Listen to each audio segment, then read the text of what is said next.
அண்ணா அவர்கள் ஆரம்பிச்ச கட்சியை ஒரு அடிமை கூடாரம் ஆக்குனது யாருங்க சார்? இப்படியெல்லாம் ஆக்கிட்டு உண்மையை சொல்லு உடன்பிறப்பேவா. உங்களோட அந்த உண்மையான உடன்பிறப்புக்கெல்லாம் என்ன சொல்றாங்க தெரியுமா சார்? திமுக இப்படி ஆனதுக்கு காரணம், அந்த காரணத்தை வெளியிலலாம் போய் தேடாதீங்க, உங்க குடும்பத்துக்குள்ளேயே கேளுங்கிறாங்க. உங்களுக்காக மாடா உழைச்சி தேஞ்சு போய் கிடக்கிறோம். திமுக இப்படி ஆனதுக்கு காரணம் உழைக்காம சொகுசா இருக்கிற உங்க குடும்பத்துக்குள்ளேயே போய் கேளுங்கிறாங்க. ஒவ்வொரு திமுக தொண்டனும் அதை சொல்றாங்க. அதை புரிஞ்சிக்காம நம்மளையும் நம்ம மக்களையும் தப்பா பேசிக்கிட்டு, நீங்க மக்களை தப்பா பேசுனீங்கன்னா இந்த விஜய் வந்து கேள்வி கேட்பான், சும்மா இருக்க மாட்டான். இந்த விஜயும் தமிழ்நாட்டு மக்களும் வேறு வேறு இல்லை. இந்த விஜய் தான் தமிழ்நாட்டு மக்களோட ஒரு உண்மையான ஒரே பிரதிநிதி. இது இன்னைக்கும் சரி, நாளைக்கும் சரி, நாளன்னைக்கும் சரி, இதுதான் நிஜம். மறுபடியும் சொல்றேன்,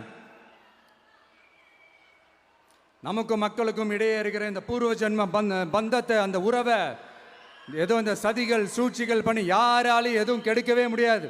கெடுக்க ட்ரை பண்ணீங்க. நம்ம ஆட்சிக்கெல்லாம் வரதுக்கு முன்னாடி என்ன சதிகள், என்ன சூழ்ச்சிகள், என்னென்னலாம் பண்ணி எப்படியெல்லாம் தடுத்துடலான்னு. ஆனால் இப்போ ஆட்சிக்கு வந்த இந்த சாமானிய மக்கள் ஆட்சியை நீங்கள் இந்த எதிர்கட்சியாக இருக்கும் போது ஒன்று யூஸ் பண்ணுவீங்களே, இந்த பழைய டெக்னிக்கு, அதெல்லாம் யூஸ் பண்ணி நம்மளையும் மக்களையும் பிரிச்சலாம்னு நினச்சிங்கன்னா அது ஒரு காலம் நடக்காது. மக்கள்லாம் ரொம்ப தெளிவாயிட்டாங்க சார், ரொம்ப தெளிவாயிட்டாங்க. அதனால ஒரு ஆக்கப்பூர்வமான ஒரு எதிர்கட்சியை செயல்பட்டு மக்கள் மனசை வெல்ல பாருங்க. இந்த கடைசி லாஸ்ட் 1 மந்த்தா நடந்த ஒரு சில விஷயங்கள் உங்ககிட்ட நான் ஷேர் பண்ணணும்னு ஆசைப்படுறேன். இந்த 200 யூனிட் மின்சாரம், கட்டணமில்லா மின்சாரம் அறிவிச்சோம். அதில் ஆல்ரெடி இருந்த 100 யூனிட் திமுக கொடுத்தது கிடையாது. மேடம் ஜெயலலிதா மேடம் இருந்தப்போ செஞ்சுட்டு போனது. ஸ்டாலின் சார் பதவி போன அந்த கடுப்புல அறிக்கையா விட்டு தள்ளிக்கிட்டு இருக்கிறாரு. என்ன பண்ணீங்க உங்களுடைய ஆட்சியில?